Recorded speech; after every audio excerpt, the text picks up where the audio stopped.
Welcome to Me Educational Institutions. I am your faculty Sudhir. Today concept is performance of IC engine. Performance of IC engine. So till right now last class వరకు మనం engine అంటే ఏంటి, IC engine అంటే ఏంటి, అందులో ఉన్నటువంటి working 2 stroke 4 stroke 2 stroke లో petrol engine diesel engine గురించి, అదేవిధంగా 4 స్ట్రోక్ లో పెట్రోల్ ఇంజిన్ డీజిల్ ఇంజిన్ గురించి మనం డిస్కస్ చేసుకున్నాం. దాని తర్వాత వచ్చే concept performance of IC engine.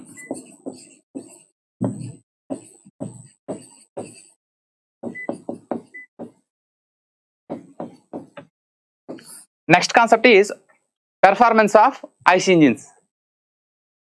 IC engine యొక్క పెర్ఫార్మెన్స్ ఏ విధంగా ఉంటుంది అంటే, సో ఇంజిన్లో నువ్వు పవర్ డెవలప్ చేయడం జరుగుతుంది. ఈ డెవలప్ అయిన పవర్ ఇందులో indicated horse power and break horse power చూడండి. ఇందులో మనం ఏం తెలుసుకోవాలంటే indicated horse power, break horse power are nothing but indicated power in the same way brake power and friction power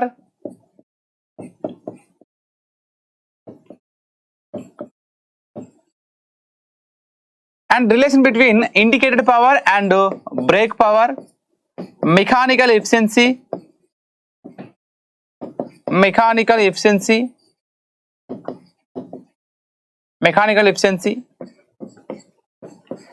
so ఈ కాన్సెప్ట్స్ అన్ని మనం ఇందులో డిస్కస్ చేసుకోవాలి సార్. కాంపిటేటివ్లో డైరెక్ట్ క్వశ్చన్స్ వస్తున్నాయి. ఫార్ములా ఫర్ ఇండికేటెడ్ పవర్ లేదా define indicated horse power, friction power equals to, లేదనుకుంటే mechanical efficiency అని దేని మనం పిలుస్తాం. ఇట్లాంటి క్వశ్చన్స్ మనకు రావడం జరుగుతుంది. సో ఈ క్లాస్లో మనం ఏం చేస్తామంటే ఆ ఇంజిన్ టెర్మినాలజీతో పాటు పెర్ఫార్మెన్స్ ఆఫ్ ఐసీ ఇంజిన్ యొక్క పెర్ఫార్మెన్స్ అంటే these powers indicated power, brake power and their relations and mechanical efficiency, mass of fuel ఎంత కన్జ్యూమ్ అవుతుంది, ఈ కాన్సెప్ట్ అన్ని కూడా మనం ఇందులో ఈ క్లాస్లో డిస్కస్ చేయడం జరుగుతుంది. రైట్. సో ఫస్ట్ మనం ఏం తెలుసుకోవాలంటే indicated horse power. indicated horse power.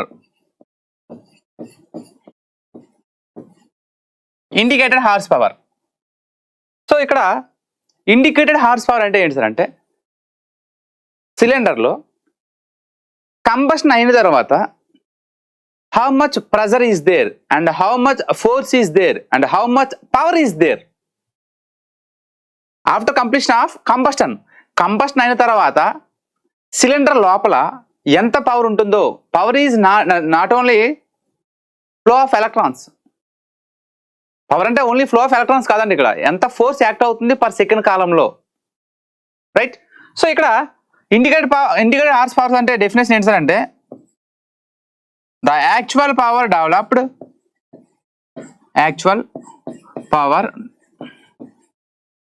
Developed inside the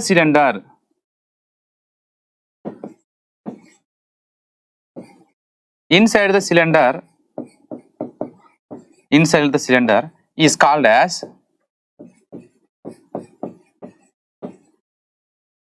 indicated horse power, IHP. ఏంటి సార్ ఇక్కడ అన్నాడు ద యాక్చువల్ పవర్.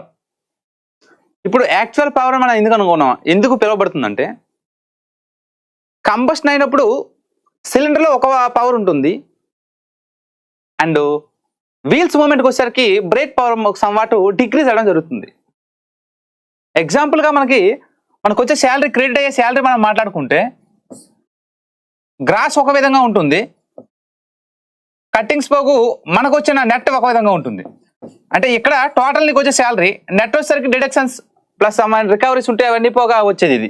అంటే ఇక్కడ కాన్సెప్ట్ ఏంటి, టోటల్గా వచ్చేది గ్రాస్ కానీ సమ్వాట్ లాస్ అయ్యి మనకు వచ్చేది నెట్ శాలరీ అంటారు.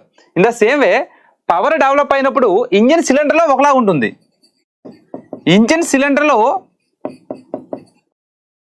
సిలిండర్లో కంబషన్ అయినప్పుడు వచ్చే పవర్ ఒక విధంగా ఉంటుంది, ఫైనల్ గా వీల్స్ వెళ్ళేటప్పుడు బ్రేక్ పవర్ షాఫ్ట్ దగ్గర ఉన్న పవర్ సమ్ వాట్ లాస్ అయి ఉండడం జరుగుతుంది. ఈ రెండింటిని వచ్చేసి మనం ఫ్రిక్షన్ పవర్ గా చెప్పుకుంటాం. అందుకే ఇంజిన్ సిలిండర్ లో వచ్చిన పవర్ మనం ఏమంటాం అంటే ఇండికేటెడ్ హార్స్ పవర్ అంటాం. ఏంటి sir? The actual power developed inside the cylinder. Cylinder అంతర్భాగంలో ఎంత పవర్ అయితే వస్తుందో కంబషన్ జరిగిన తర్వాత దానిని మనం ఇండికేటెడ్ హార్స్ పవర్ గా చెప్పుకోవడం జరుగుతుంది. ఓకేనండి, ఇది ఇండికేటెడ్ హార్స్ పవర్. వెరాజ్ coming to break horse power అంటే ఒకసారి చూద్దాం. బ్రేక్ హార్స్ పవర్, ఈ పవర్ ని హార్స్ పవర్ లో చెప్తే ఒక విధంగా రాస్తామండి, అండ్ డైరెక్ట్ గా బ్రేక్ పవర్ హార్స్ పవర్ అంటే ఒక ఫార్ములా ఉండడం జరుగుతుంది. రైట్, బ్రేక్ హార్స్ పవర్ అంటే ఏంటి సార్ అంటే ద పవర్ అవైలబుల్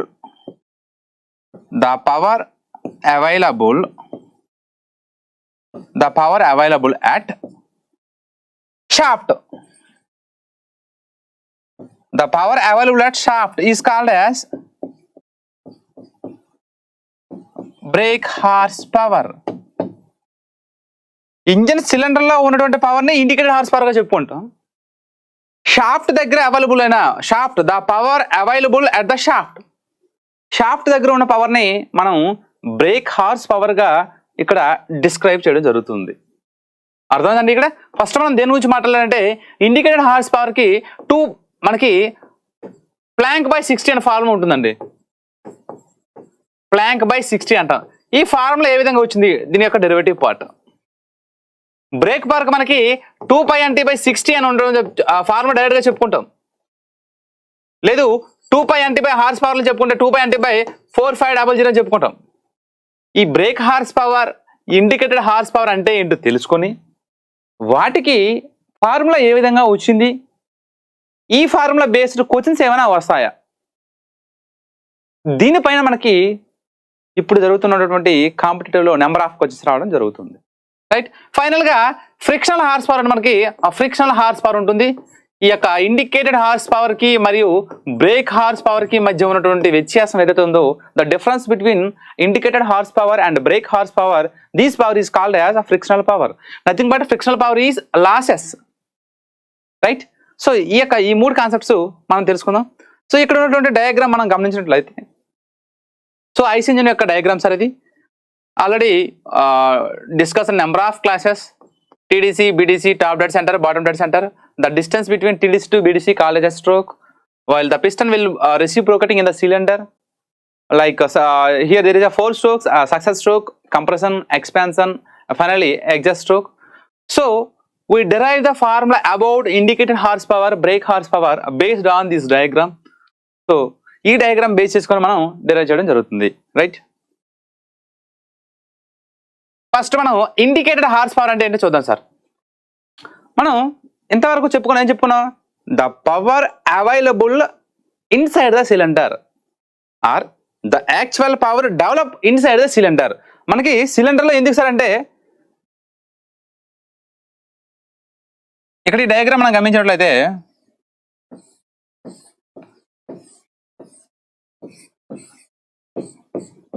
చూడండి, ఇక్కడ కంబషన్ జరిగినప్పుడు అంటే కంప్రెసర్ స్ట్రోక్ తర్వాత, ఈ కంప్రెషన్ స్ట్రోక్ తర్వాత అది పెట్రోల్ ఇంజిన్ అయినప్పటికీ, డీజిల్ ఇంజిన్ అయినప్పటికీ, ఏ ఇంజిన్ అయినప్పటికీ కంబషన్ జరుగుతుందండి. ఈ కంబషన్ జరిగిన తర్వాత అక్కడ మనకి హీట్ తో పాటు హ్యూజ్ అమౌంట్ ఆఫ్ ఫోర్స్ రావడం జరుగుతుంది. చూడండి, సో ఇక్కడ ఎప్పుడైతే కంబషన్ జరిగిందో, ఈ కంబషన్ జరిగిన తర్వాత హీట్ తో పాటు హై ఫోర్స్ రావడం జరుగుతుంది. చూడండి, ఇప్పుడు మనకి రీసెంట్ గా రష్యా, ఉక్రెయిన్ కానీ హమాస్ ఇవి ఎక్కడైతే బాంబు దాడుల్లో ఈ మంటల వల్లే కాకుండా ఈ బ్లాస్ట్ అయిన తర్వాత వచ్చినటువంటి ఈ ఫోర్స్ వల్ల పెద్ద పెద్ద బిల్డింగ్స్ కానీ, ఆ డ్యామ్స్ కానీ, నెంబర్ ఆఫ్ ఏవైతే ఉన్నాయో ఏమవుతున్నాయి, డిస్ట్రాయ్ అవుతున్నాయి, డిజాస్టర్ అవుతున్నాయి, కిందకి పోతున్నాయి అనమాట. అంటే ఆ వచ్చే హీట్ వల్ల కాదు, ఆ యొక్క బ్లాస్ట్ తర్వాత వచ్చే హీట్ తో పాటు హ్యూజ్ అమౌంట్ ఆఫ్ ఫోర్స్ ఇక్కడ కంబస్టన్ జరిగిన తర్వాత అక్కడ మనకి హీట్ కాకుండా ఇక్కడ వచ్చే ఫోర్స్ అనమాట పిస్టన్ మీద ఇంపాక్ట్ చేయడం జరుగుతుంది. పిస్టన్ మీద ఫోర్స్ ఇంపాక్ట్ చేసి కిందకి ప్రెస్ చేయడం జరుగుతుంది. అర్థమైందండి కాన్సెప్ట్? సో ఇలా కిందకి ప్రెస్ చేయడం జరుగుతుంది కాబట్టి కంబషన్ అయిన తర్వాత ఈ ఫోర్స్ అనేటువంటిది ఈ పిస్టన్ మీద ఏం చేయబడుతుందంటే కిందకి ప్రెస్ చేయబడుతుంది. అంటే కంబషన్ జరిగిన తర్వాత ఫోర్స్ వచ్చి మనకి ఏం చేస్తుందంటే ఈ యొక్క పిస్టన్ మీద పడడం జరుగుతుంది. ఈ ఫోర్స్ వల్ల ఏమవుతుంది, ఈ మూమెంట్ రావడం జరుగుతుంది. ఈ ఫోర్స్ రావడం వల్ల ఇక్కడ వర్క్ జరిగింది. Work per second is nothing but మనం పవర్ అని చెప్పుకుంటాం. Work done per second is nothing but power అని చెప్పుకుంటాం. ఇక్కడ ఇండికేటెడ్ హార్స్ పవర్లో ఏమవుతుందంటే ఎప్పుడైతే ఇక్కడ కంబషన్ జరుగుతుందో, కంబషన్ జరిగిన తర్వాత కొంత ఫోర్స్ వచ్చి ఈ పిస్టన్ మీద యాక్ట్ అవడం జరుగుతుంది. దానివల్ల ఏమవుతుందంటే పిస్టన్ కిందకి మూవ్ అవడం జరుగుతుంది, అంటే వర్క్ చేయడం జరుగుతుంది. అందుకే ఇక్కడ కొంత పవర్ ఉండడం జరుగుతుంది అంటాం. ఈ సిలిండర్లో కంబషన్ అయినప్పుడు ఉన్నటువంటి పవర్ ఏదైతే ఉందో దానిని మనం ఇండికేటెడ్ హార్స్ పవర్ గా చెప్పుకుంటాం. The power available in the cylinder is called as indicated power, right? The power developed inside the engine cylinder is called as indicated power. ఇప్పుడు ఈ పవర్ డెవలప్ అవుతుంది. ఎక్కడ డెవలప్ అవుతుందండి? Inside the cylinder. సిలిండర్ అంతర్భాగంలో power develop అవుతుంది కాబట్టి దానిని మనం indicated power or nothing but indicated horse power IHP గా చెప్పుకోవడం జరుగుతుంది, right? Power developed inside the engine cylinder is called as ఏమన్నా సార్ ఇండికేటెడ్ పవర్. సో దీనికి మనం ఫార్ములా డిరైవ్ చేద్దాం ఒకసారి, ఓకేనండి? ఇక్కడ మనకి ఏముంది సార్ అంటే డయాగ్రామ్ ఒకసారి పరిశీలించండి.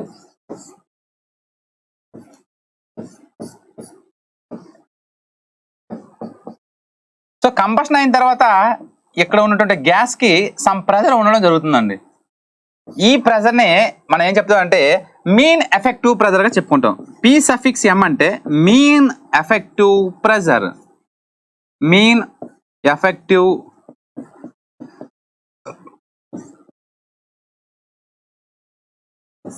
సో కంప్రెస్ అయిన తర్వాత స్పార్క్ ఇచ్చే ముందు ఇక్కడ సమ్ ప్రెజర్ ఉంటుందండి. దాన్ని average pressure or mean effective pressure గా మనం తీసుకుంటాం, ఓకేనండి? సో మనకి ఈ TDC నుండి BDCకి ఉందాన్ని ఏమంటామంటే స్ట్రోక్ అంటాం, లెంత్ ఆఫ్ స్ట్రోక్ అంటాం. సో ఈ power work done per second అంటే ఇందులో రెసిప్రోకేట్ అవుతుంది. ఈ స్ట్రోక్ లెంత్ లో మాత్రమే రెసిప్రోకేటింగ్ అవుతుంది, అది మనం గమనించాలి. ఏరియా చూసండి, ఇది ఏరియాకి మనకి ఏంటి సార్ అంటే π/4d². ఎందుకు? ఇది సిలిండ్రికల్ డయామీటర్. దీనికి ఏరియా ఏ విధంగా ఉంటుంది? ఏరియా ఈక్వల్స్ టు π/4d² చెప్పుకుంటాం. సో ఇక్కడ మనకి 2 స్ట్రోక్ 4 స్ట్రోక్స్ అని మనం చెప్పుకున్నాం ఆల్రెడీ. K అంటే నెంబర్ ఆఫ్ సిలిండర్స్. K అంటే ఏంటి సార్? Number of cylinders. అంటే ఇక్కడ వచ్చిన యొక్క ఫోర్స్ ఏదైతే ఉందో ఈ ప్రెజర్ మీద యాక్ట్ అవుతుంది, ఈ పిస్టన్ వాల్స్ మీద యాక్ట్ అవుతుంది కాబట్టి, పిస్టన్ హెడ్ వాల్స్ మీద యాక్ట్ అవుతుంది కాబట్టి ఇది కిందకి మూవ్ అవడం జరుగుతుంది. సో ఇది ఎంతవరకు మూవ్ అవుతుంది అంటే ఈ పిస్టన్ ఈ స్ట్రోక్లు అంతవరకు మూవ్ అవుతుంది. సో ఇక్కడ వచ్చే ప్రెజర్ ఏదైతే ఉందో దాన్ని PM మీన్ ఎఫెక్టివ్ ప్రెజర్. ఇది ఈ డిస్టెన్స్ ఏదైతే ఉందో మూవ్ అవుతుంది కాబట్టి దాన్ని లెంత్ ఆఫ్ స్ట్రోక్ L అంటాం. దీని యొక్క ఏరియాలో మాత్రమే ఈ యొక్క పవర్ డెవలప్ అవుతుంది కాబట్టి area of the cylinder. Number of strokes base చేసుకొని మనం ఏమంటాం అంటే N అని రాసుకుంటాం సార్. అండ్ K అంటే నెంబర్ ఆఫ్ సిలిండర్. ఇది ఒక సిలిండర్ కి ఒక 10 వాట్స్ పవర్ వచ్చింది అనుకోండి, 10 సిలిండర్ అనుకోండి, 10 × 10. ఆ విధంగా K equals to number of cylinders by 60 అయితే మనకి ఇండికేటెడ్ పవర్ రావడం జరుగుతుంది. ఇండికేటెడ్ పవర్ IP ఈక్వల్స్ టు ప్లాంక్. ఒక అట్ట ఉంది అనుకోండి, దాన్ని ప్లాంక్ అంటాం కదా. సో P(m) అంటే mean effective pressure, length of stroke, area of the cylinder. N equals to ఏంటి సార్ అంటే నెంబర్ ఆఫ్ స్ట్రోక్స్. చూడండి, N ఈక్వల్స్ టు N ఈ ఫర్ దేనికండి? 2 స్ట్రోక్ కి. వేరాస్ N equals to N/2 for 4 stroke. ఓకేనండి? K అంటే number of cylinders. దీన్ని ఏమంటారు సార్ అంటే ఇండికేటెడ్ పవర్. ఏమంటారు సార్ దీన్ని? ఇండికేటెడ్ పవర్ గా చెప్పుకుంటాం. ఇండికేటెడ్ పవర్ IP equals to P suffix M mean effective pressure into length into area into number of cylinders into and number of strokes by 60 వేసుకుంటే మనకి ఇండికేటెడ్ పవర్ వస్తుంది. మనకి అదే ఇక్కడ ఇండికేటెడ్ హార్స్ పవర్ కావాలనుకోండి, అప్పుడు ఈ 60 రీప్లేస్ మీద మనం ఏం చేసుకుంటామంటే 4500 అక్కడ అడుగుతుంది హార్స్ పవరా ఇండికేటెడ్ పవరా గుర్తుంచుకోండి.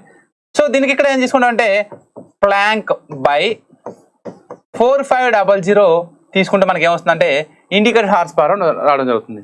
ఇండికేటెడ్ పవర్ వచ్చినప్పుడు బై 60 వేసుకుంటాం. అదే ఇండికేటెడ్ హార్స్ పవర్ వచ్చినప్పుడు 4500 అనే కాన్సెప్ట్ మనకు తెలిస్తే ఆటోమేటిక్గా దీని మీద ఎటువంటి ప్రాబ్లమ్స్ ఇచ్చినా మనం చేయగలుగుతాం. రైట్. సో ఇండికేటెడ్ పవర్ అంటే ఏంటి సార్ ఇప్పుడు చెప్పండి. The power available in engine cylinder is called as indicated horse power IHP. So దీనికి the formula for IHP equals to PM into L into A into N into K by 4500. దీన్ని మనం indicated horse పవర్కి ఫార్ములాగా మనం చెప్పుకుంటాం. ఓకేనండి. PM అంటే ఏంటి sir అంటే is the mean effective pressure nothing but force పై యూనిట్ ఏరియా మనం చెప్పుకుంటాం. సో దీనికి యూనిట్స్ ఏంటి సార్ అంటే యూనిట్స్ మనం ఏం చెప్పుకుంటాం అంటే ప్రెజర్కి మన యూనిట్స్ ఏమేమి చెప్పుకోవచ్చు, న్యూటన్ పర్ mm స్క్వేర్ అని చెప్పుకోవచ్చు, లేదంటే KG per centimetre square or metre square what it may be. మనం MKS ఫాలో అవుతున్నామా CGS ఫాలో అవుతున్నామా చూసుకుంటే చాలు. L అంటే ఏంటి సార్ అంటే లెంత్ ఆఫ్ స్ట్రోక్. TDC నుండి BDCకి ఉన్న డిస్టెన్స్ ఏదైతే ఉందో దాన్ని లెంత్ ఆఫ్ స్ట్రోక్ చెప్పుకుంటాం ఇన్ మీటర్స్. వెరాజ్ A ఈక్వల్స్ ఏంటి సార్ అంటే A is the area of the piston. యొక్క ఏరియా ఆఫ్ ద ఈ యొక్క పిస్టన్ ఏరియా ఏదైతే ఉందో దాన్ని మనం ఏం చెప్పుకుంటాం అంటే A is the area of the piston అంట. దానికి centimetre square or metre square or ఏదైనా తీసుకోవచ్చు. N is the number of power strokes per minute. ఒక నిమిషంలో నెంబర్ ఆఫ్ పవర్ అంటే N ఈజ్ ద స్పీడ్. ఏంటి sir N is the speed and K is the number of cylinder. K is the number of cylinder. So ఇక్కడ N అంటే ఏంటి sir అంటే rotations RPM అంటాం, revolutions per minute or rotations per minute అంటాం. So ఈ N అనేటువంటిది 2 స్ట్రోక్కి N equals N గా ఉంటుంది, 4 స్ట్రోక్కి N ఈక్వల్స్ టు N/2గా మనం తీసుకోవడం జరుగుతుంది. రైట్. ఇది about indicated horse power. The power available inside cylinder. The power available inside the cylinder is called as indicated horsepower. The power available at the brake or shaft is called brake power. So indicated horsepower ki formula ఏంటంటే IHP equals to PM LA NK by 60. Clear అండి. Next ఇప్పుడు మనం mean effective pressure అన్నాం. P suffix M equals to mean effective pressure అని చెప్పాం. ఏంటి mean effective pressure అంటే ఒకసారి చూద్దాం. ఈ మీన్ ఎఫెక్టివ్ ప్రెజర్ అంటే కంబషన్ జరిగిన తర్వాత అంటే కంబషన్ జరిగే సందర్భంలో ఎంత ప్రెజర్ ఉంటుందో. Right. It is defined as the average pressure that is assumed to be acting on the piston throughout the power stroke of the engine.